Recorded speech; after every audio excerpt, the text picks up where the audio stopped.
You've worked with Yelawolf, Eminem, Wiz Khalifa. Most of what I have in my resume came from my relationships that I built while working with Yelawolf. Yella and I have been making music so long that we're like Jordan and Pippen, man. What I learned when working with Eminem is he created moments. Anytime he was getting ready to rap, he would do things in the production to create intensity right before his verse comes on. And I just think it's brilliant. This is like a movie. How do you go find the hard work? Part of why I moved to Nashville is because I feel like the energy of that is here with these artists. The worst people here are better than 90% of the people everywhere else. Yeah. When it comes to musicianship and just being dedicated to this. I think this is my time. I think this is when it's supposed to happen. I've seen enough. I've learned enough. Let's go. Once you start doing music and getting good reactions from it and, it just becomes something you love. Willpower, welcome to the podcast. Thank you, brother. So we have a lot of friends, and for the listeners listening in, you're a music producer, musician, work with artists like Yelawolf, Eminem, a lot of amazing artists. Yeah, man. Moved from Atlanta. You were there for, I believe, 8 years. Yeah. Well, moved to Nashville, and you're getting ready to take the city by storm. I'm joining. There we go, joining. Yeah, I love it here, man. I'm really glad to be in Nashville, and it's a big change. It is a big change. It is a big change. What, you were here in 2011. We were talking a little bit before the podcast, and you've seen the differences. Had you been coming back in between as well? Yeah, a little bit, but not enough to recognize how much it had changed. I kind of had a path to where I was going, and I would come in town and go right back out. But now that I'm here, I'm noticing that a lot of things are different from just, 2011. Yeah, man. Kind of crazy. The roads are getting wider, the buildings are going up. It's kind of crazy. Potholes are getting worse. Yeah, potholes are right? You said it. Dude, we have, with all due respect to my friend who's in charge of the potholes for the state, Byron Schneider. Maybe you gotta take out his name there. But I call him all the time about the potholes. Yeah. Every time I hit a big one, I'm like, Byron, I need to fix these damn potholes. But we got the worst potholes in the country. Yeah, right, I wonder why though. Is it the weather or I don't know. What I've been told is that, when they go and fix the potholes, it's more of like a patchwork, and to really get them all fixed, they have to redo the entire roads and put a new mix in or something. I got you. So it's like an old technology or something that they're using. Yeah, I could see that. It may be just bad mix of dirt. Bad mix of dirt. Yeah, I saw one car a couple months ago literally lose their wheel in front of me. Insane. Just, bam, getting off this thing, Shelby exit over here. Yeah, and it's highways as well. It's not just street and stuff. It seems like there's holes in the highway. And I was giving the mayor a hard time, and that's all someone has to do is say they're going to fix the potholes, and they're going to win. Make it. That's their main thing is I'm fixing the potholes in Nashville. You got my vote. But the interstates are the state. Yeah. And then the side roads are the city. And the city side roads, I have to say, they're not that bad. It's really the interstate. So it's more of a state issue, Tennessee Department of Transportation, that if you're listening. With all these people moving here, man, that's going to change. I think they're going to have to do something about it. They got to, man. It seems like a lot of people are coming here. Well, they talk about the roads here as far as the traffic gets bad. Of course, you're in Atlanta. Yeah. Atlanta traffic is it's a whole different thing. Whole other level. But I'm in Tijuana a lot. That's where our hospital group is. And they're building an interstate system above the road, 20 feet above the road. Crazy. And I'm like, man, that could solve a lot of that's crazy issues. Yeah. Because why don't we just build straight up and, you can widen everything. It'd be less impact probably on the current traffic, because you're not actually changing the current roads. Yeah.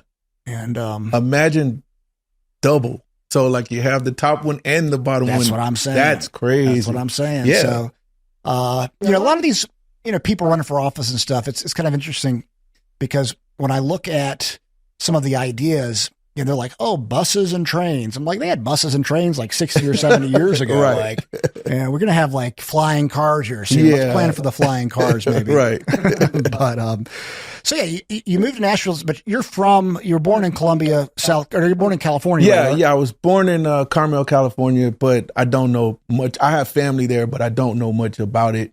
My dad was military, so I spent most of my years in the Southeast. Okay. So, and Columbia, South Carolina is what I call home. I moved there to Atlanta in 2005. So Atlanta's also home now, but I just claimed South Carolina because I just loved it there. And, you know, most of what I got into it from South Carolina. So what was it like growing up in the military with your dad in the military? It was awesome, man. I just got to meet a lot of people, you know, and moving around a lot just kind of helped me, you know, make new friends and learn how to adapt in situations. Like no matter what, every 3 or 4 years we were moving and, you know, you just have to go make friends how you make them, you know. So that's right. Yeah. That's one of the good parts. Yeah, I say good parts. It's tough sometimes, but my business partner, Scotty, his dad, mom and dad were like CIA.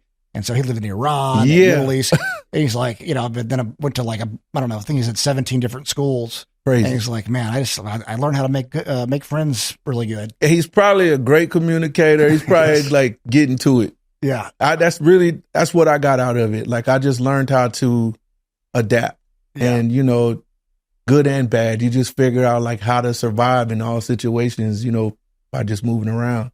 Yeah, man. So you how did you get into music? Were you already into it in school? And yeah, it was just sort of a passion. And in high school, you know, I was in a singing group at one point, and that really wasn't what I wanted to do with my life, but it was what we were into. But as I was in, you know, singing, I was introduced to a producer, and I had no idea what that was at some point. And so when I met him, I was like, yo, I love what you do. I love this whole side of the music industry. Yeah. And I got into it, man. I just started, you know, really investing into computers and beat machines and all that kind of stuff. And yeah. So what year did you graduate high school? 94. 94. Yeah. Okay. So hip hop was just he was kind of hitting his stride. Tupac was going on. Oh, right? yeah. And like, what was your entry? So, I mean, you got the mixers and all the different equipment, but like, did you start DJing clubs? How did that work? It's crazy. I was a huge music fan, of course. I mean, I was into like the Ice Cubes and, you know, just West Coast hip hop was big to me, weirdly, because I was in Georgia, but I love that music. Yeah. And in fact, I know why now, because I did used to go to California every summer to visit my grandmother. Okay. And that's when they would introduce us to music that nobody had back in Georgia. I used that kind of as a cool thing to, you know, get conversations going and introducing music to friends. But yeah, man, once I realized that I had some talent, you know, and my friends were into it, it just kind of grew and it became, you know, something I got passionate about and sort of addicted to, I guess, you know, like once you start doing music and getting good reactions from it and, you know, it just becomes something you love. And it oddly replaced like my football because I played ball and I was really good in football, but I loved music, man. So kind of kept going. Yeah. It's interesting because once you're passionate about something, it doesn't feel like work. Yeah. And I can't imagine a musician who wasn't passionate about music. Yeah. Because they would be up against someone who was passionate and just wanted to do it all the time, no matter what. Oh, yeah. No, it's definitely a line of work or just a line of love that you really are in it with people who really do this, you know, and you can't fake it. It's not an act, you know, like I find out that, you know, moving to Nashville, I've been doing music 20 something years, man, but like I'm a bit nervous out here because it's like these guys are like for real guitar players, for real bass players, you know, just some of the greatest musicians in the world are here. But the one thing we all have in common is like we're very serious about our craft, and that's what I love about it. So yeah, you do have to be passionate about it or you'll get lapped. For sure. Well, I mean, since you're so serious, you're around serious people. Serious recognizes serious. Yeah, man. You know when someone's like, on their stuff. I could always tell back in the day with fighting. Like people say, "Oh, I'm a fighter," get in the gym, like, okay, well, right. Or you're like, okay, you know what's up, and professionals can recognize that. Yeah, I was just listening to something the other day, and they were talking about champions and boxers and how greatness is like fractions of a second. Like the greatest could be the greatest in fractions of a second. That's crazy to me, because it's like, somebody could train and train and train, but if one guy stayed in the gym a few days more than you and practiced something you didn't, that's it. No, I mean, that is what it is. I remember in wrestling, I wrestled in high school. Yeah. And, I probably was up for the state championship, actually 3 years. So sophomore, junior, senior, never won the state championship. And even now, I have nightmares every now and then about my semifinal match in the state tournament where I lost. And, I go back and I think about, even to this day, I'll be 43 next month. Like, I wish I would have worked a little bit harder or lifted. I wish I would have lifted more, actually. That's like the main thing. I just focused on wrestling, but I should have been lifting. It was a strength thing. And, the real greats, they put 110% in. Crazy. To everything they're doing. Yeah. And I can't say that I've worked really hard, but I could have worked harder. Yeah, I definitely feel like in anything that you're doing, that is the difference. I'm in music, and there are some goals that I want to reach that I haven't yet. And sometimes I beat myself up about it. I'm like, why is this not happening? And then I really think about it, and I'm like, well, you know what? You didn't stick around long enough. You didn't work on that long enough. Or, right now I'm very adamant about really learning guitar, because I can play it enough to write a song, but I can't play it well enough to do a set, I guess. Yeah. But I'm very serious about it. And it's like, this is something that I really want to do. And I know it's going to take hours and hours and hours to do it. Yep. So we'll see. We'll see how this works out for me. But those are the things that I think make the difference. Yeah, they absolutely do. I think like this, the self-reflection and being honest. Yeah. I try not to be hard on myself, even though, I still am, but it's more of, for me, like a recognition, like, okay, if I can say I didn't give up, because we all know when we didn't give 110% internally. Other people can look and be like, well, you're working. Yeah, I'm working hard. I am. But if I want to be at the top, it's on me. Yeah. It's not on anybody else to make it happen. It's on me. It is. And, but you're at the top in producing hip hop. Yeah. I mean, you can say, well, there's, a small group of people that might have done a little better. Yeah. But, from 10,000 feet, it looks pretty much equal, right? Yeah. That's true. I have to remind myself of that sometimes, because I do. Sometimes that you want so much more. Yes. But you have to be grateful for what you've accomplished. I think about it all the time. I get DMs and emails from people, and I'm just, blown away sometimes at how they see me. And I'm like, oh, well, I didn't realize you saw that. But, and that it helped. But yeah, you said something about wrestling, man, which just reminded me of a story. When I was in high school, I wrestled at 189. Mm-hmm. I sucked. But I think the funniest thing that ever happened to me, have you ever wrestled somebody who like just really wore a really stinking uniform? Oh yeah. Man. Like that was like the tactic to beat you. I don't know if that was a tactic to beat me, but I wrestled with some people who stank bad. Man, I was really strong and not really a good wrestler, but I was just a really strong kid. So I would win sometimes just off of the fact that like I was just more athletic. Sure. But I'll never forget I went against this guy that went to Spring Valley High School. And man, he whooped me bad, but it was really because that outfit was just so bad. Yes. That's a sidebar, but it triggered a whole thought of mine. Hey, it's strategery. They gotta win however they can. Oh my God. Yeah. That, and in Brazilian Jiu-Jitsu, you have the Brazilian Jiu-Jitsu gi, the martial arts uniform. Yeah. And sometimes people's gis, they don't wash them. It just smells I really rotten. believe that's like part of the strategy, man. Because it's like, it becomes mental after you've maximized the things you need to know how to wrestle or fight. It's like, you know what you know. That's right. Now it's just mental. It's like, how can I outsmart this person? How can I get in his head? And like, I guess that's one way, man. That's what it is. No, wrestling is a game of the mind. Yeah, you know, you slip for 1 second. Same thing like you're saying with boxing. Like, you know, a fraction of a second can make, you know, a big difference. Big difference. And you think about who was it? Tyson Fury. When he got knocked down by big dude. Can't think of his name.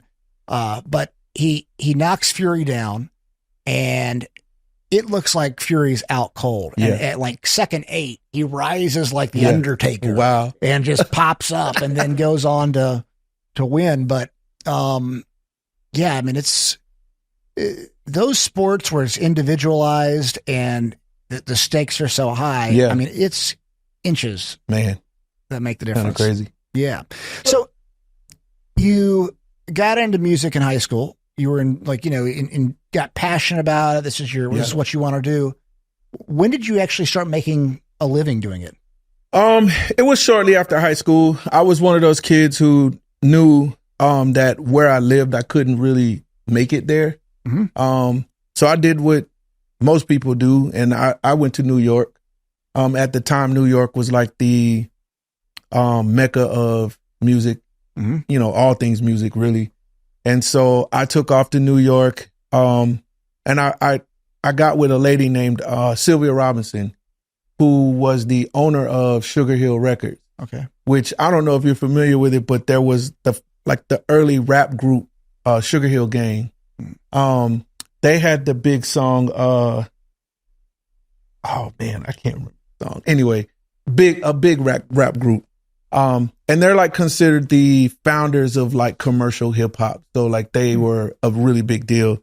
But I ended up getting a job with her, and that kind of like fed my desire to stick with it, because I was able to see at that point that this was a real business. What were you doing with her? I was a producer. She signed me as a producer, and she had a production company, which I had no idea existed coming from South Carolina. I was just a kid with some talent, and I just felt like somebody needed to discover me. And so I went there to be discovered. How old were you? I was in my early 20s. I can't remember exactly. But okay, so early 20s, you moved to New York from South Carolina. Yeah. Meet Sylvia Robinson. Yep. And she put you in as a producer. So then you're like, so what's your mindset? You're probably there young, like just taking it all in, trying to figure out, oh, this is how this works. Because there's a lot that you just don't know. I had no idea.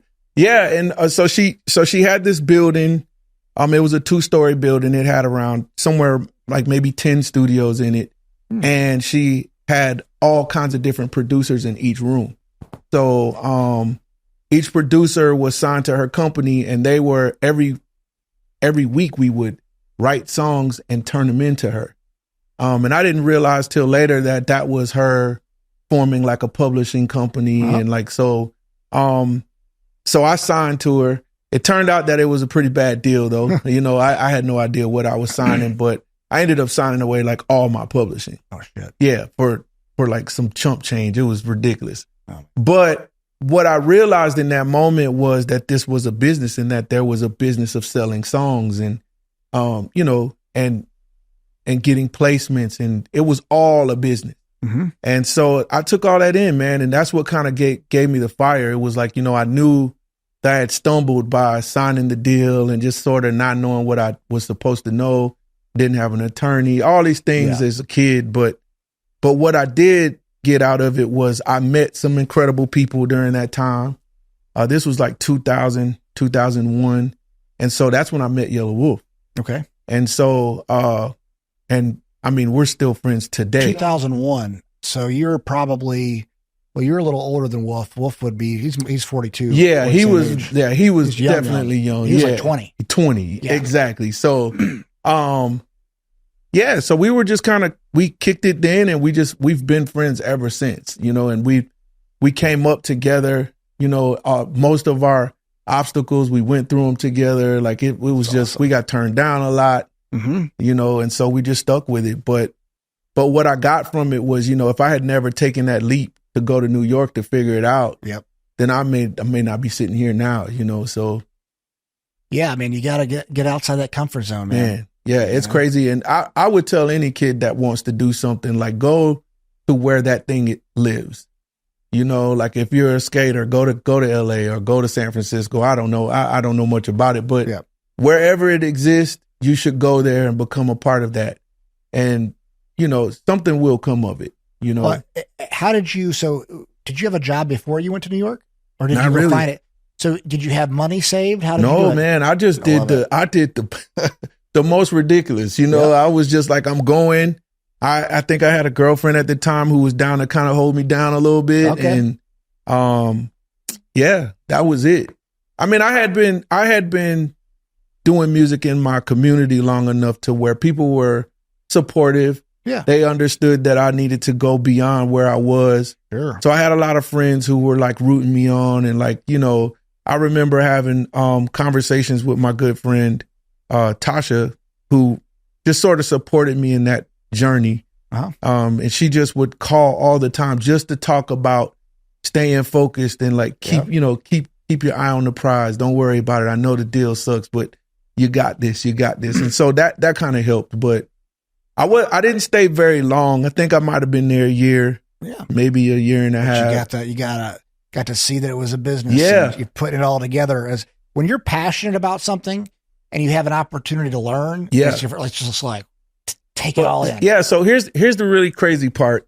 So once I realized that I couldn't do anything under this publishing deal, I of course went back home. So I got back to South Carolina, but what I learned in New York, I implemented that stuff in my hometown. And so I was able to really start my own business there and thrive. You know, I got back home, I rented out a storage unit.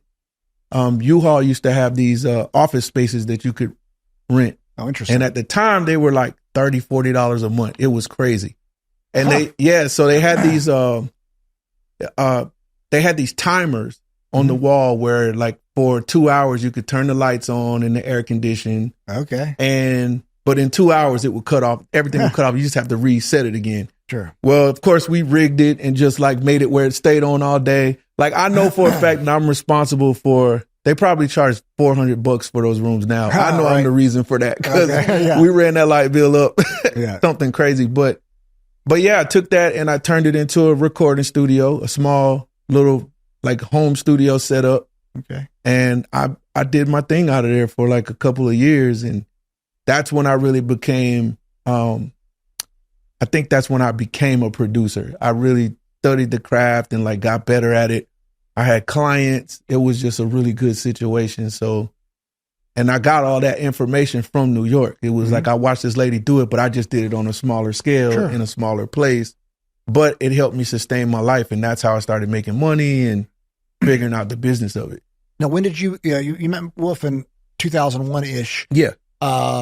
Where did you meet? We met at the studio in South Carolina. No, at Sugar Hill Studios. Yeah, I got in New York. He was up there doing the same thing I was doing. Like he was, of course, he's from Alabama, and I don't know what his journey was to get him to New York, but it was all to make it in music for sure. And when I met him, he had he was with some business entity that he was working with, and they were trying to break him as an artist or put him in the room with different creatives. Sure. And I was in the lobby, just down there taking a break one day, and he came in and we caught conversation, and like our conversation turned into just the recognizing that we were both from the South and no one else here was from the South. Right. So we just hit it off, man. And man, hours later we had music that we were making together. Oh, that's cool. Yeah. And shortly after that, I left and he left as well. But his son was born, and son might have been a week or two old. They came straight to my house in South Carolina. Oh, nice. They took a Greyhound bus from New York and stopped in South Carolina, and we worked on music. And then it just continued from there, man. That's awesome. So, what was that like? Because, it was still a number of years before kind of Wolf hit it big. Yeah. He didn't really get signed until around 2008-ish. Maybe 2007 was his first deal. He was signed to Columbia Records, And, you know, he and I had stayed in touch. We worked all the time, but I wasn't really a part of his first record deal. He had got with some guys and they were really successful with what they were doing. So, it happened for him. He got signed to Columbia, but then he left Columbia with his A&R, whoever signed him. He left with those guys. So he was without a deal between like 2008 and 2009, I think. Okay. And during that time, he had been experimenting and doing crazy music, just some of the dopest stuff you could hear. But no one really got it because he was always into like this rock and, you know, country and hip hop. He was always mixing it up. Yeah. And in Atlanta, if you can imagine, it's a really urban city. So like it's one type of thing out there. It's like, it's just straight rap, you know, people not trying to hear too much else. But eventually he just kind of gave in to that idea and was like, you know what, let's just do a rap record and see what happens, man. And that's when we did Trunk Music. Yeah, that was 2010, correct? Yeah, 2010 was, we released it in 2010, yep. And so did he have a deal at the time? He did not. So that was when he was out without his deal. Yeah. Y'all said, let's do Trunk Music. Where did you record it? Man, we went to his house in Alabama. Okay. Yeah, so when I lived in Atlanta, I had this apartment where the back door kind of had this I don't know, it's like a patio. And Wolf would never come to my front door and knock to come in. He would just jump this gate and be at my back door. So he busted in one day and was just like, look, man, I want to go down to Alabama and, you know, work on a rap record. He had the concept of Trunk Music and, you know, we agreed on it. And so that's what happened, man. We went down there. He had a couple of weeks where he had his kids. His wife was gone to do something and it was just him and his kids. And I came down and we did it then. That's awesome. Yeah. Well, and you know, I was reading that you take a different approach with each artist depending on, you know, who it is and their style. Yeah.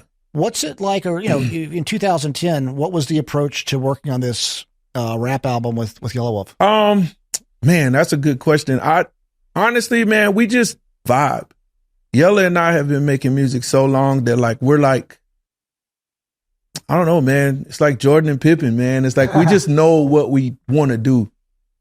Many times he just comes to me with like an album title or an album concept and we just really bang until we feel good about it. Yeah. And that's exactly what happened. We just locked ourselves into his house.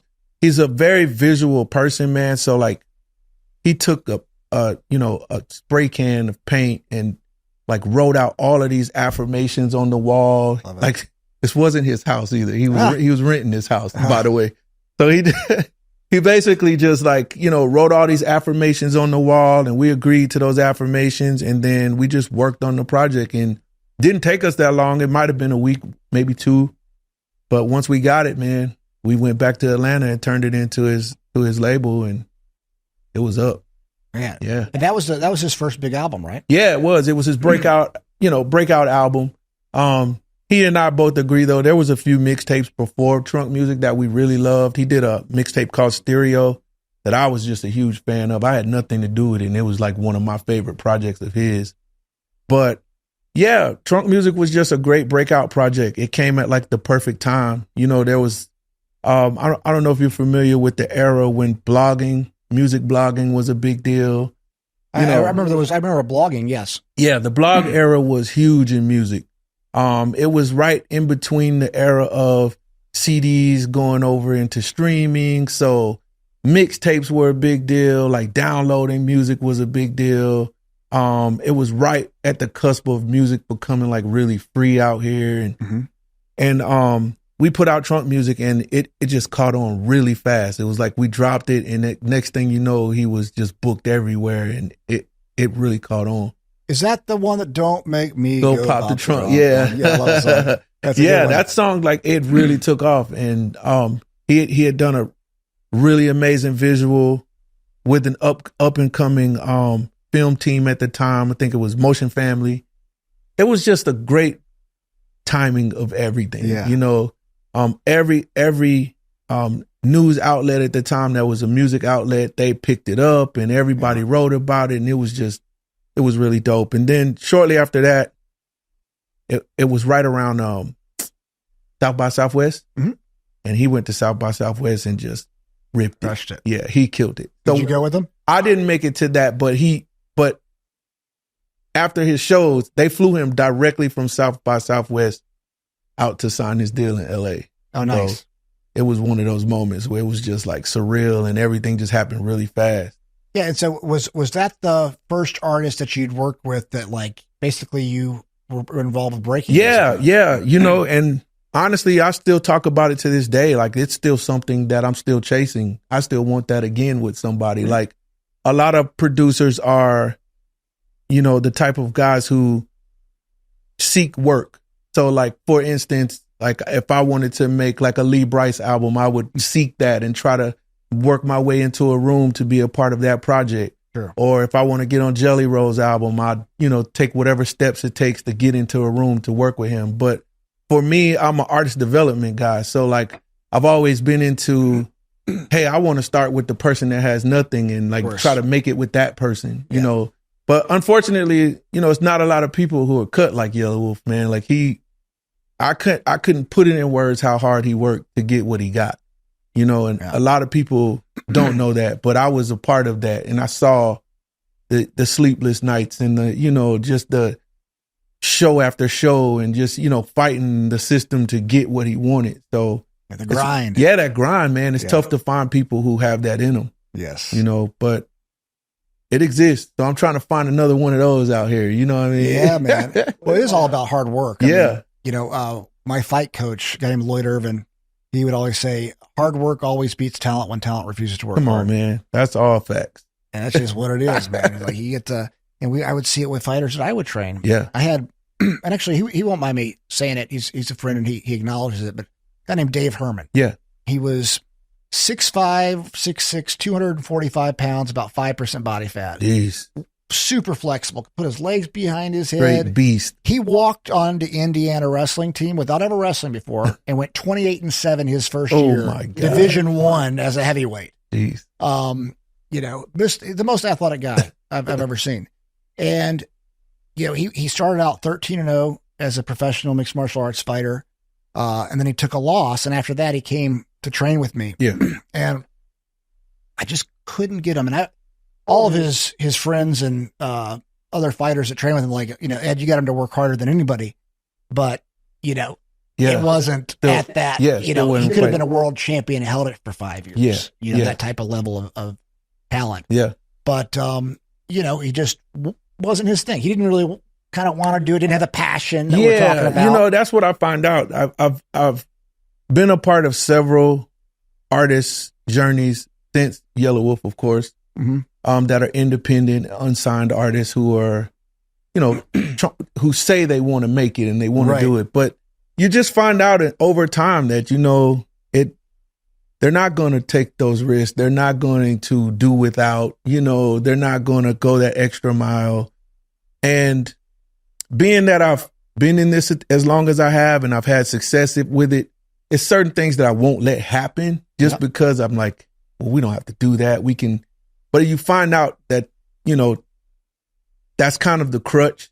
It's like, if you want something more than the person you're trying to help, then it's already headed down the wrong road. It's hard as a coach or a producer. Yeah. Because you're, you know, trying to build them up. Yeah. And I dealt with the same thing where I wanted it more than the fighter. Absolutely. And it's like, eventually you learn that it's never going to work. And you know what sucks as a coach and a producer, it's like it takes 2 or 3 times though. So like it's for me, it's just like I'm not quite burnt out because I still believe that person is there for me somewhere, but I definitely have learned so many lessons in it because it's like, no matter how much you give to it, if that person isn't ready for it and doesn't want it as bad as you do, then it's just not going to happen, you know? And so that, you know, to go back to Yella, it's like, I've really been trying to find that personality. Yes. You know, of course, you know, I don't want another Yelawolf. That's, you know, that's a thing, but I definitely like that personality. It's like, where's that fighter? Who's that person? Who's the grinder? Who's gonna get to it? You know, How do you find that? I mean, because as you were talking about it, I'm thinking in my head, how do you go find some like the hard workers? That's I'll be honest with you. You know, part of why I moved to Nashville is because I feel like the energy of that is here with these artists. Like you could go downtown and you know, people playing on the corner are better than the worst people here are better than 90% of the people everywhere else. Yeah. When it comes to musicianship and just being really dedicated to this. Yeah. And then the city supports it. It's like, this is really a music city. It's not like music is popping in the city. Yeah. This is a music city. So like, you know, you go get a coffee. Somebody's in there playing songs, man, getting an opportunity and getting after it. So I think that, you know, it's really about the environment and like who's helping drive it. You know, the support system is here. So I'm like, I think it's here. I think whatever I'm looking for is here, you know, and I think it's a huge misconception. I think I've come to terms with the fact that people, like when I left Atlanta, a lot of people were like, man, you're going to go do country music? I'm like, well, yeah, if I want to, but that's not really what it is anymore. It's like, it's a lot of music. It's not just country music, man. That's right. And so some really dope music of all genres. All around the city. I mean, people don't realize that because, I mean, in East Nashville, you got Robert Plant. Come on, man. Jack White. It's crazy. Like, I'll tell you what I am excited about. I didn't realize the indie rock scene was so hard here. It is crazy good. It's impressive. It's impressive. Yeah. And as a producer, that's one of my goals is to like really venture into that space, you know, and bring the edginess of my hip hop background to it, you know, and just try to see if I could create some kind of genre blend that makes sense for somebody. Yeah. And I owe a lot of my introduction to that stuff to Wolf, because Wolf definitely crosses those lines, you know what I mean? But I'm interested, man. I just want to see what I can find in that. But I think it's here, and I really think it's because of the community and what people, you know, support out here. Yeah, no, it's interesting. You're talking about the hard work, and Wolf was largely in Nashville. Yeah. Jelly, I've known Jelly for I don't know. Definition of grind, bro. Super definition of grind. Struggle. Grind. You know, I was like you're saying, I'm like, dang, Wolf, struggle. Yeah. They put the work in. I love it, man. That's what I'm talking about. And I think that, you know, I really think, because I know where I'm from, there's a lot of grind there. I can't sleep on what it is, but the support for it isn't there like it used to be. You know, the era that I think we came up in when we did see a lot of action in Atlanta, it was because the community was involved. Several artists were on the rise. Several artists were breaking and becoming. It wasn't just one or two, you know, and it just feels good out here, man. The energy is here, you know, and hopefully I'm here on time, man, and hopefully I can be accepted to get it done, you know? No, I love it. I love it.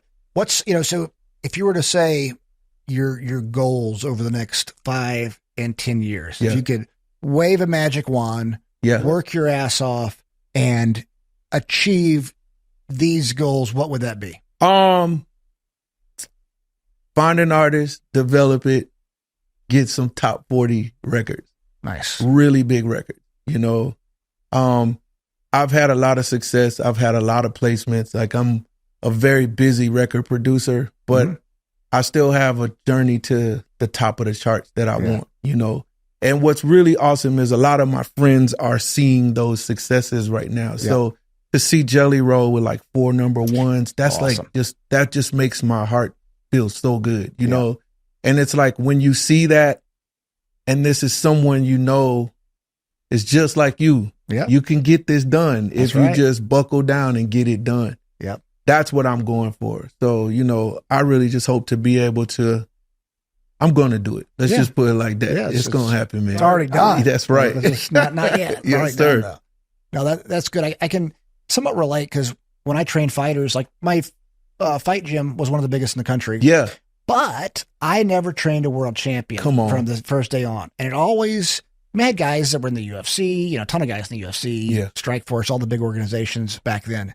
And, but never had that world title. And, you know, so from the outside, people could look and say, well, you've accomplished all of this stuff. Yeah. But, I know I haven't reached that goal of training a guy that ended up being a world champion. Are you going for it? Are you going to get back to I retired. I retired in 2012. Okay. From coaching, just career change. Got you. And so that was one of the things that I was grappling with, because I was like, there wasn't a lot of money in training fighters. I sold my clothing line. Yeah. And which we were the largest supplier of Brazilian Jiu-Jitsu martial arts uniforms in the world. Jeez. So I sold that 2011 and still had my fight gym, but I was like, and we kind of had a turnover with fighters. There was, sometimes that happens at gyms where, fighters leave and you got to kind of start back over. Start over, yeah. And I was like, okay, even if I did, and I would have eventually trained a world champion. I know that. But there wasn't hardly any money in it, and I'd lost my passion. Yeah. And I'm like, if I don't have the passion for it and I'm not making money and I'm just chasing that goal, it's not worth it. If I had the passion, it would have been worth it. Man, it's so crazy how parallel to the music business what you were doing is. Like being a coach, having a gym is the same as me being a producer, having a studio. Yep. And my goal was to bring artists through, try to train them up, get them in position to be great. Yep. It is so tough to do, man. It is, man. No, that's why trying to find a champion. That's it. Trying to find a champion. And it's really like, they got to have the talent and they got to be willing to work harder than everybody. Man. That's it. And so that's that. Yeah, I totally, when you said, I'm like, oh, I get that, man. Come on, man. So you're still passionate about it, which is good. Yeah, well, I am. And here's the thing, man. I love what I do, and I have so many ways of like surviving. Like I do well in music. So it's not like I'm, trying to figure out how to live and all this, that, and, so I love it. But I do still think, man, I'm like, bro, I just want that championship moment, man. Yeah. And, I don't think there's anything wrong with that. Let's go. Nothing. That's beautiful. Yeah. I mean, I changed my passion from that to healthcare. I love it. And, same thing. It's like, that's where, and now I have 3 partners now, but I had 2 partners going into it. Great partners. And, all of us are willing to work constantly. Yeah. I'm talking about, we lived in the hospital the first 6 months because we didn't know how to run a hospital. We never ran a hospital before. Yeah. And we were out in Tijuana, Mexico. What a crazy pivot, man. I know. That's crazy. It was wild. That's still wild to this day. But, but they're all, as we're talking about hard work, I'm thinking like, that's what it is. Like we were willing to, Scotty, one of my partners, mortgaged his house to pay the bills over COVID. I mean, we've almost been bankrupt. I don't know how many times, 3, 4, or 5 times. I've lost count basically. Yeah. But over COVID, I had to sell my truck just to make payroll. Yeah, man. And this is just like 3 or 4 years ago. Yeah, man. So, but you got to be willing to lose everything to get and work as harder than anybody. That's the thing, man. Nowadays, I just think people have lost that understanding. Yes. It's like, bro, you got to give it all the way up. It's never going to happen if you can't give it all the way up. No. Because I just think the universe, God, is not going to give you something if you don't understand what it is to like lose it all. Right. It's pointless. Yeah, no, absolutely. And there are people who are lucky and things never go wrong, but I just don't, not a lot of those folks out here, bro. Yeah, I mean, eventually something's going to go wrong. Something happened. Yeah. And then you don't want success without really, earning it, because then you don't appreciate it. Yeah, well, I was telling myself that the other day, man. So like 20-something years of music, man, and I'm like, you know what? I'm really glad I didn't get rich at 25.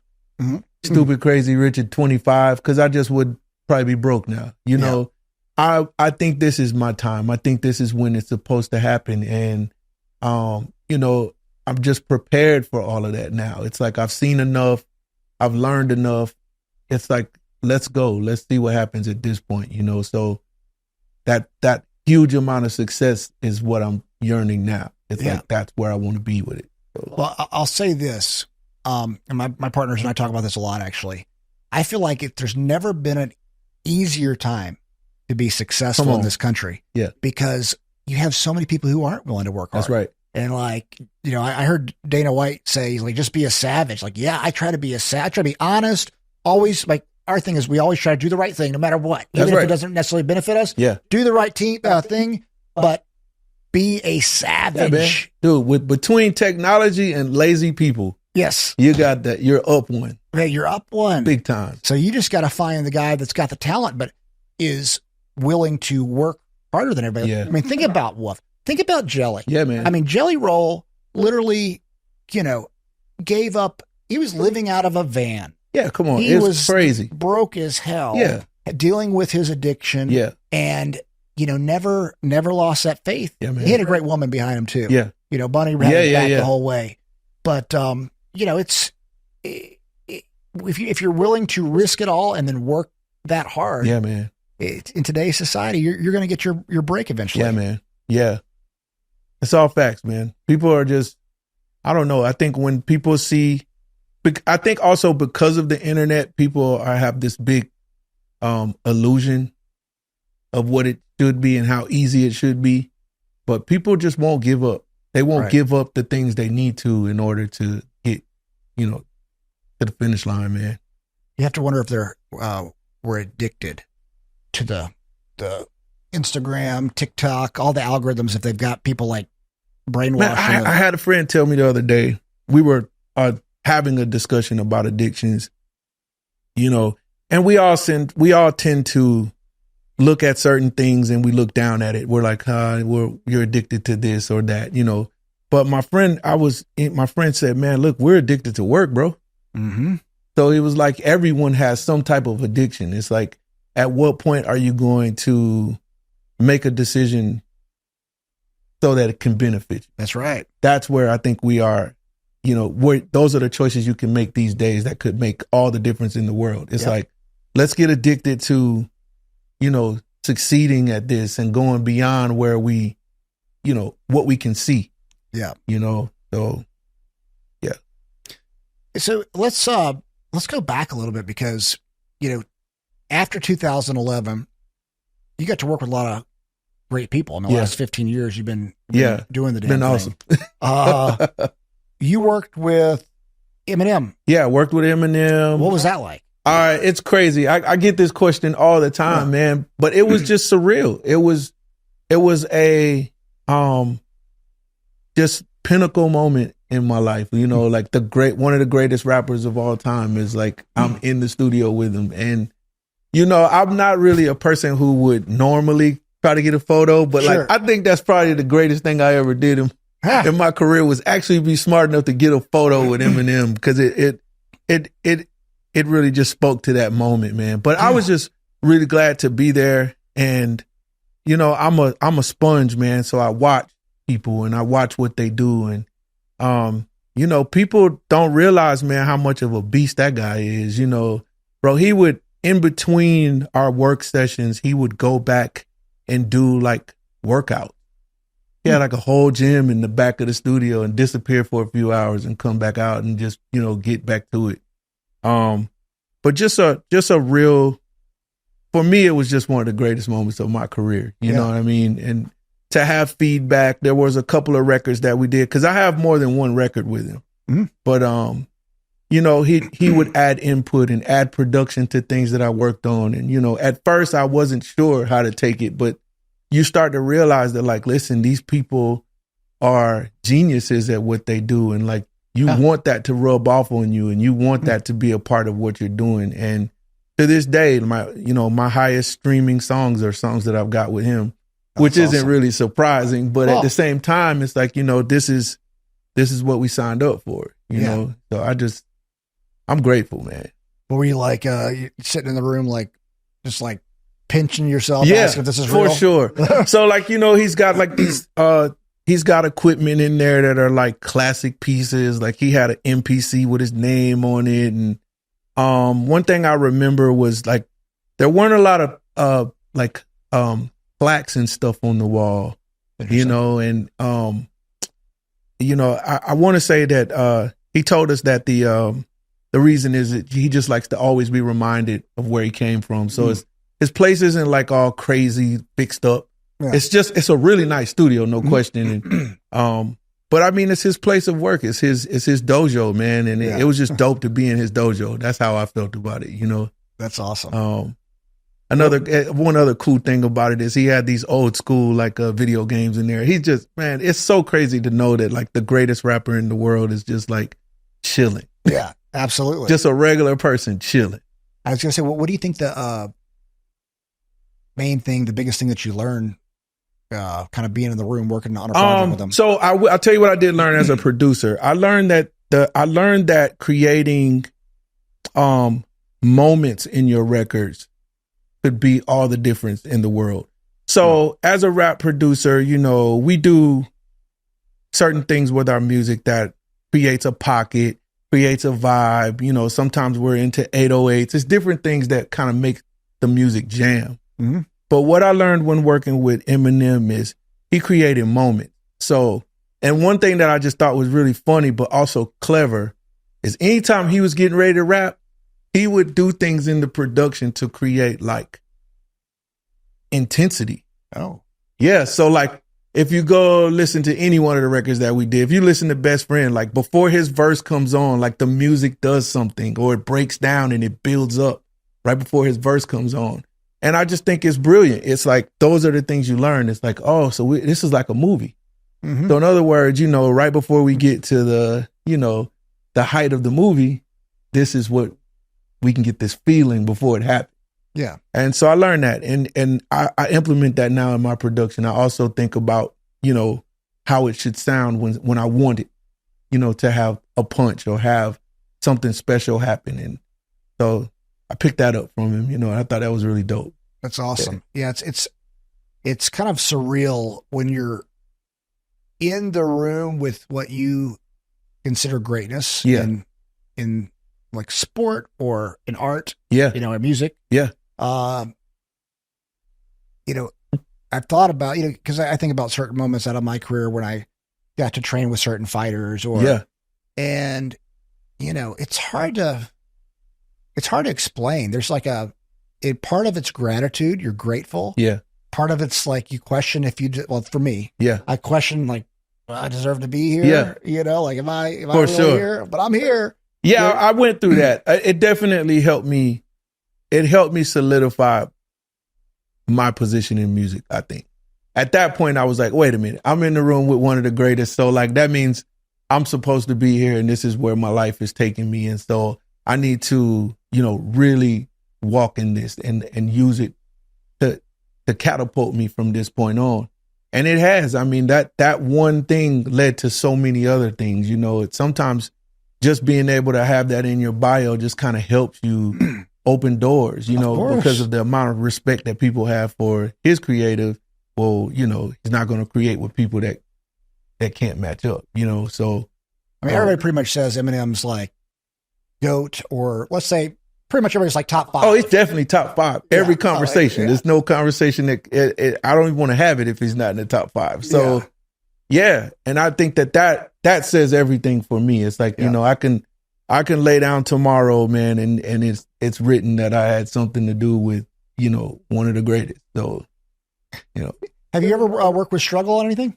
I have, actually, man. So I did, man, I don't remember the name of the project because it was so long ago. But before he got locked up some years ago, I did a project with him. He and I worked on it's the first album that's on his streaming network. Okay. Dude, I don't remember the name of it, but we had the masters of Waylon Jennings. Oh, that's we had the original recorded records with like Waylon. I want to say Struggle's grandmother or mother was on. I can't remember who the lady was. The Jessie. Yeah, bro. And so we remade a lot of those records using the masters on this particular project. That's cool. So, I've been down with Struggle a long time. You know, I've known him.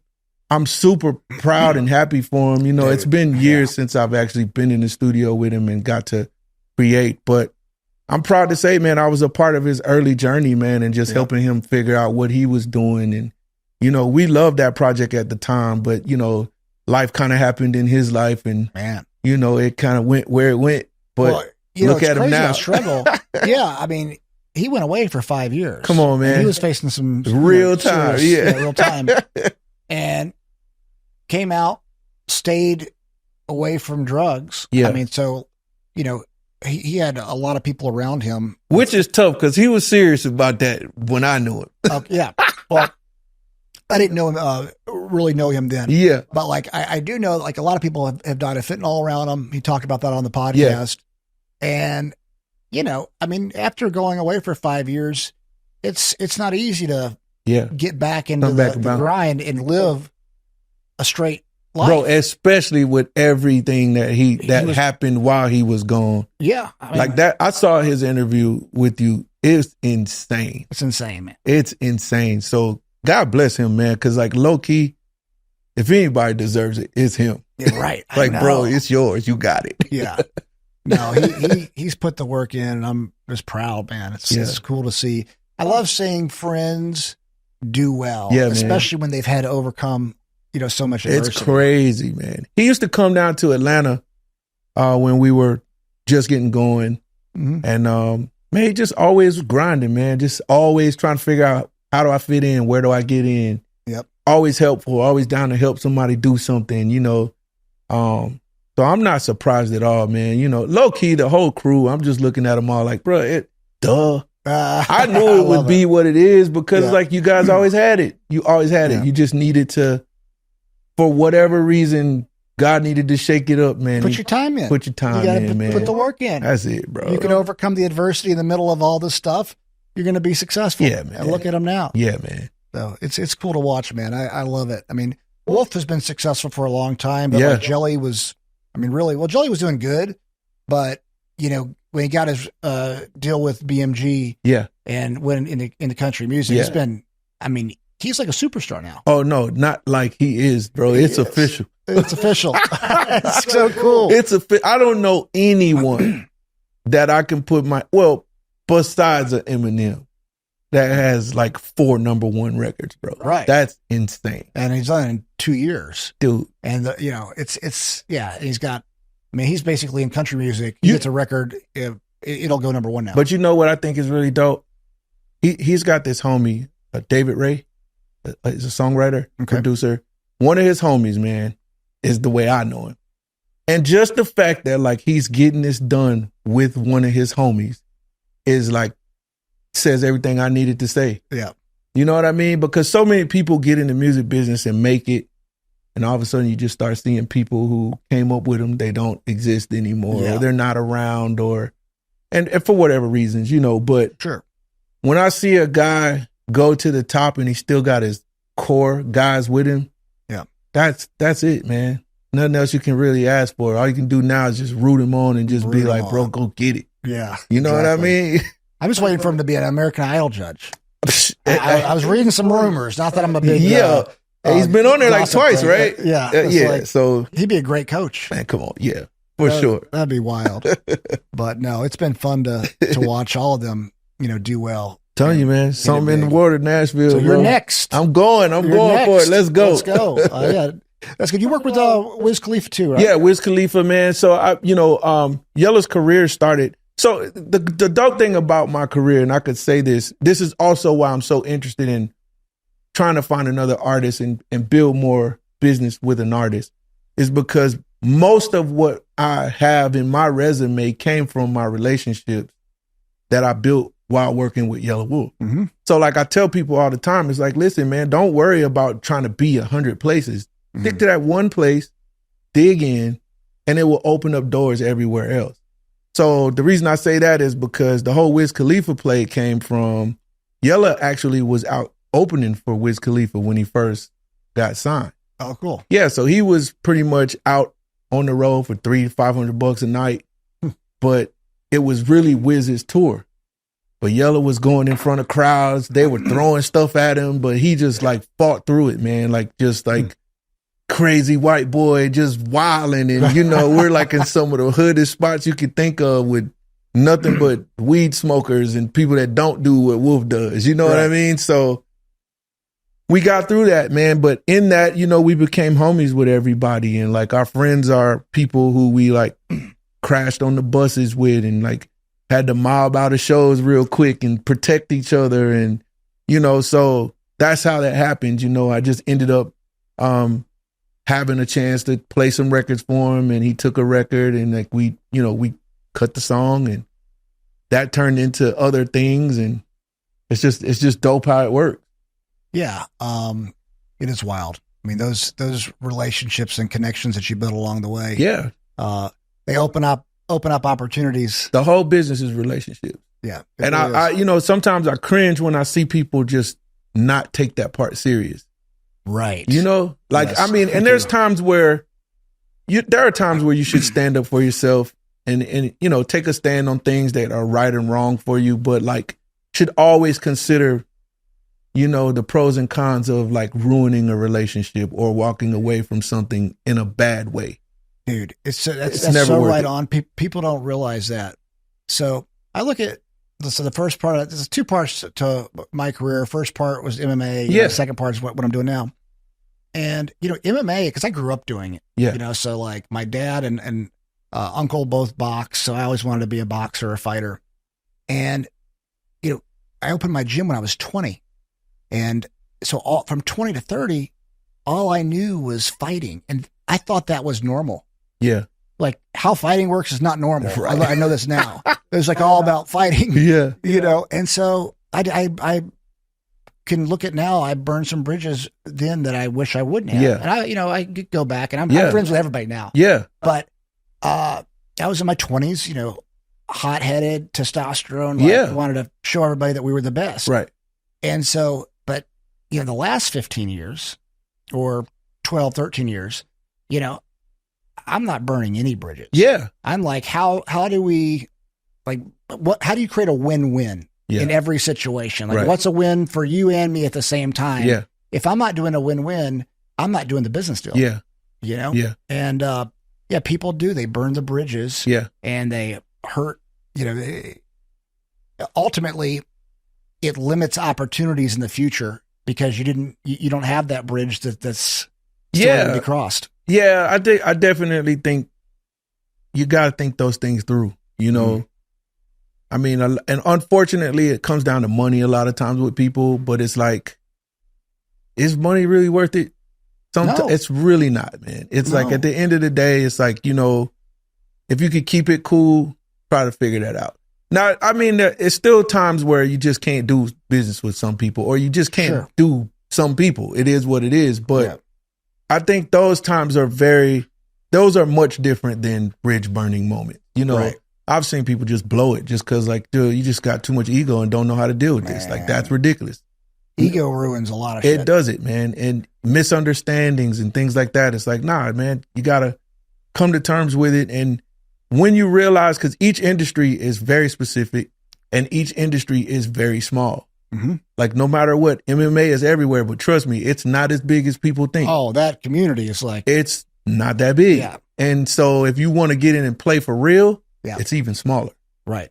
And that's how the music business is. It's like, wait a minute. So like, yeah, it's a lot of people doing music, but it's really only a few people really doing music. Exactly. And so you got to be careful with that, you know, because you could, you know, you piss off the wrong person. Next thing you know, you can't go here. You can't do that. You can't get along with people. It's going to travel in that small little group fast. Yeah. And it's like, I don't work with him. He's going to cause problems. And got an ego. And I'm like, no, I'm not doing it. No, it's all fact.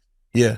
Yeah. I mean, I look at a lot of our success now with CPI and, you know, Scotty's my other partner. Yeah. And we used to sponsor. He had a competing company with me. Yeah. And we were still best friends and, you know, we shared a lot.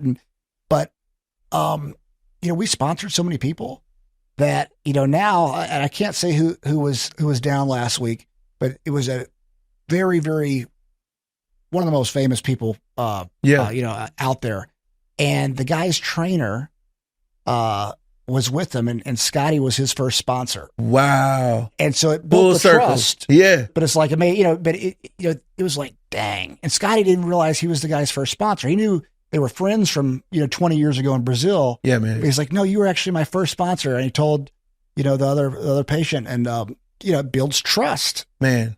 And, I say it all the time. When you're up, shake hands, man. Yes. Don't be an ass. Because, to this day, man, I've got friends that were interns and I had a guy when I was working on one of Yelawolf's early albums who was, I don't even know what he was. He was maybe an intern somewhere, but he wasn't popping. He wasn't in the business yet. He just wanted to come through and sit in a session. I did my homework on him real quick to make sure he wasn't like some crazy guy coming to just get in. But I let him come, and he sat in a session, watched us work, took notes. A few years later, he was the head engineer for Khalid, one of the biggest pop artists in the world. Mm-hmm. And still to this day takes my calls, doesn't, and it was because of that moment. Right. Where it was like, hey man, when I wasn't anybody by terms of the music industry, you were cool enough to let me come kick it. That's right. And those are the kinds of things that you should live that way. I feel like, dude, just shake hands, just smile. And really, why wouldn't you? Why wouldn't you? Why would you want to be mean to people unless you're just an asshole? Yeah, man. Nah, yeah. That's it doesn't make any sense. Right. And so I think sometimes, ego gets in the way of people. Yeah. And I'm too good or whatever that conversation is. But that's really a short-lived conversation. Yeah, man. Because, success like that comes and goes. It does, man. And, people remember when you were an asshole. Exactly, bro. Once you're down, it's hard to come back up unless you got somebody to pull you up. Right. And you just got to always remember that. Yeah. And, and unless you got somebody to pull you up, you're good to a lot of people. That's right. Guess what? Yeah. I mean, people look at CPI they're like, well, you're doing great now. And when we work as hard as anybody, we've done all the things. Yeah. But we have so many relationships of people that we've taken care of for 25 years. These people, they know Scotty and I. Yeah. I slept on their couch or they slept on my couch or our gym was I had one fighter, Eric Anders in the UFC. Yeah. I didn't even realize this. He stayed in our gym, Nashville MMA, when Dedrick was running. Come on. And he's like, oh yeah, he told Dedrick, I stayed in the gym. And it's like, I didn't know that. Yeah. Dedrick didn't even remember it. But, those little things, and now he's in the UFC. Now we actually fixed his neck, saved his career.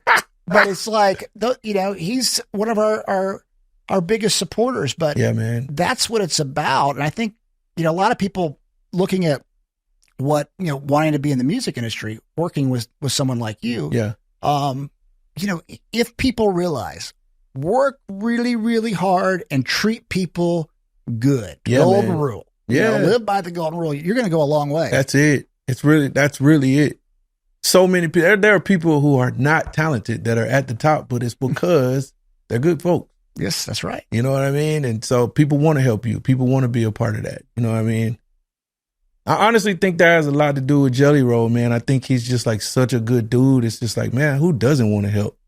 Absolutely. You almost look like an asshole if you got anything bad to say. That's it. Period. Yeah, I was about to say, if someone has something bad to say about Jelly, they're kind of like a And jerk. I mean, and he was in the streets, so I'm pretty sure he really had some issues with a few people. But for the most part, it's bro, a good dude.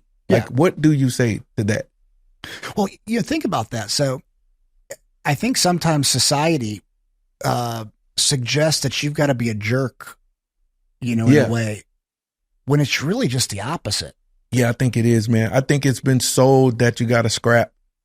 Everybody should scrap at some point. Of course. When you're first getting in and you're trying to figure out what you're doing with yourself and trying to find yourself or trying to make a name for yourself, then scrap. But you still don't need to be bad to people. Exactly. You know what I mean? It's I respect a scrapper who has integrity. And in the end, it's you know what? You really, really got in the dirt, but you know what? You were still very cool about it. You're honorable. Honorable, man.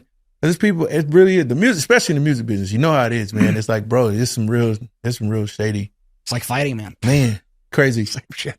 But I've been blessed in that way, man. I've avoided that. I've avoided those people. I've avoided ever having to do any of that. It's just man, nah. And like I said, when I came in, I was introduced to it.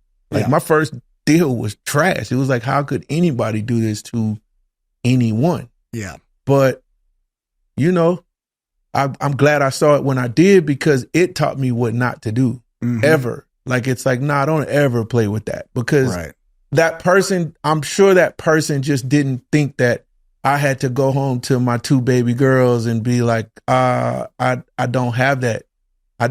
You know, this isn't what I thought it was. Yeah. That person didn't think of that, you know, and that in that moment, that person was just like, this kid is good. I'm going to make a lot of money and whatever.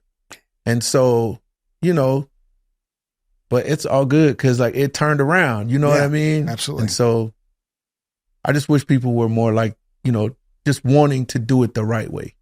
Yeah. And, you know, I think podcasts like we're talking about, like a podcast like this, as we're talking, hopefully gets certain people maybe listening that can realize that. Yeah. Like, being a good person is where it's at. Yeah, man. It's not it's not, and it's never too late to be a good person. That's like, right. okay, so, you know, some people have done some things, and like, you know, you still could wake up today and be like, hey man, I ain't doing that shit no more, bro. Right. It's like, it's go time. Let's make things right with a few people. And, you know, that's what should be going on.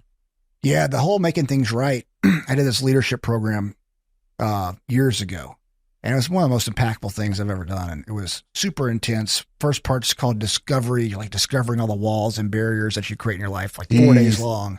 The next part's called breakthrough, another 4 days where you're breaking down those walls.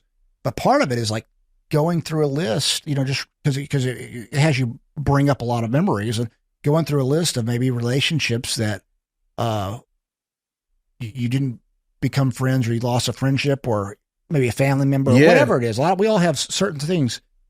And yeah, I just went through and called, you know, everybody, and just cleaned up all of my old, anybody I ever had a problem with. And it was the biggest weight off my back. I didn't even know I was carrying this weight. Yeah. And so you're right. You can, you know, turn things around. You can turn it around. And I guarantee some of the people you called probably didn't even realize that there was anything. They were probably, what are you talking about, What are you talking about? Like, everything's good. Yeah. But yeah, man, I think that's important. I think everyone should have those moments where you know, you just do inventory on yourself and just be like, you know, this could have been better, you know? Yeah. I mean, it's just life, man. It just does it to you, man. And if you're not careful, you know, you could hurt people's feelings and not even realize it. Yeah, that's true. But it takes zooming out to realize that, you know, this is human. Yes. And you can also fix it. It doesn't have to be so bad, you know? Yes. So, but the people who just annoy me are the ones who like know it and just refuse to do anything about it. Refuse to do better, man. Yeah. Yeah. I mean, that only lasts, like I said earlier, it only lasts so long. Because eventually, you know, you might be on top now. Yeah. But there's going to be a time where you're probably not going to be on top. Yeah. It crashes. And, you better have those good people around you that can pick you up. So you just came out with War Story with Yelawolf. Yeah. What was it like making that project? Man, it was awesome. Awesome. As usual, man. I always love working with Yella, man. We've done 6 or 7 albums together. I'm fortunate. He's always just been a real, just super dope dude with me, man. Like, he kept me in the loop through his whole career. And this album, man, is just a reflection of that. We went back to just having fun and not trying to get too locked into anything specific. The Trunk Music brand is sort of a thing for him. Well, it's not sort of a thing. It is a brand. Mm-hmm. And so we just wanted to bring that last piece together. I don't know if it's the last one we'll ever do under the Trunk Music brand, but it was definitely the one that is like it's like a reunion. Yeah. So I did half of the album. The album is called War Story. I did half of it, which is the Trunk Music side, and Malay, which is another good friend of ours, did the other side. And it's called Michael Wayne. So, and it's a really incredible body of work, man. It's crazy. Like, my side is more like boppy and jamming, and Malay's side is more like introspective and like emotional. Feels really good. So I think his fans will enjoy it. The rap fans will enjoy it because he has several fans. Like, he has rock fans, he's got country fans, he's got all kinds of people who check him out. But the ones who are like core rap fans, this is the album for them, I think, so it was dope. That's awesome. Yeah. Yeah. I was listening to it the other day, and it's something I want to listen to and get familiar with. Yeah. Well, it's enough songs to listen to it for a couple months. Exactly. Yeah. It's like 24, 25 songs on that Joker, man. It's crazy. Yeah. It takes a while. You gotta go through and go through and go through, because it's so big. And I like to kind of listen to the lyrics, but kind of understand where the artist is coming from. Yeah. One of my favorite things with music, especially with my friends. Yeah. No, that's what it is, man. Honestly, it's one of those albums where you'll discover Easter eggs all through it, man. Cause he's just really, lyrical and emotional, but yet he's still just like a very dope rapper, man. Like, I put him up there with the best of them, man. Unfortunately, everybody doesn't always agree on favorite rappers, but I would put my money on Wolf with just about anybody, bro, because he's just really that good at it. And he's so talented. So talented. Like, he's artistically, he's one of those, I would say artistic genius. He's I think he's one of those guys who, like, once it's said and done, like, he's like Johnny Cash to me, honestly. Johnny Cash was before his time. I think he's way more valuable to people now than he ever was when he was around. But his cool was just so cool.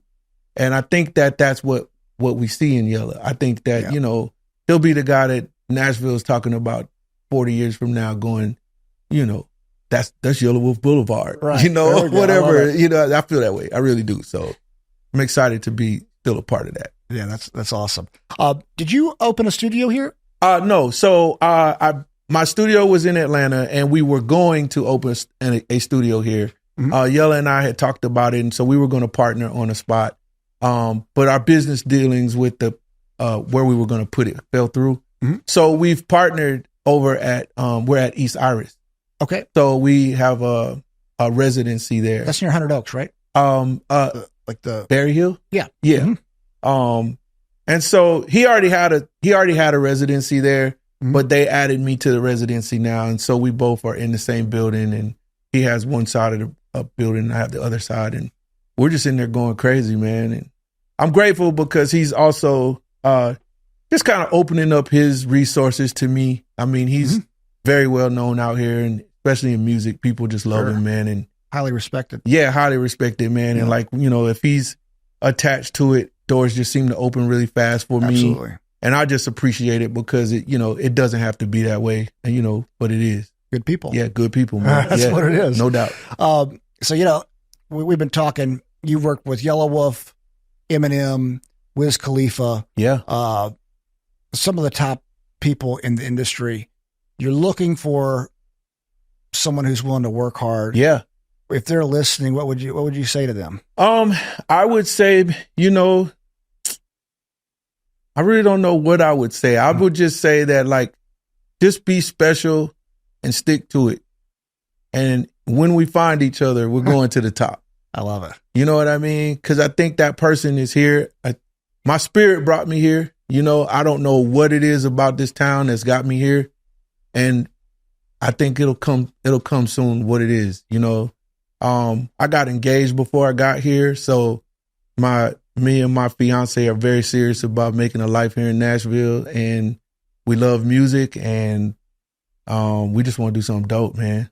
I love it. So that's where we are. Well, brother, it was great talking to you. Man, thank anything you, I man. can do to support you, you just let me know. I just appreciate you, man. This is enough right here, man. All right, well, and I appreciate this is really you as well. dope, bro. All right. Thank you, brother. Thank you.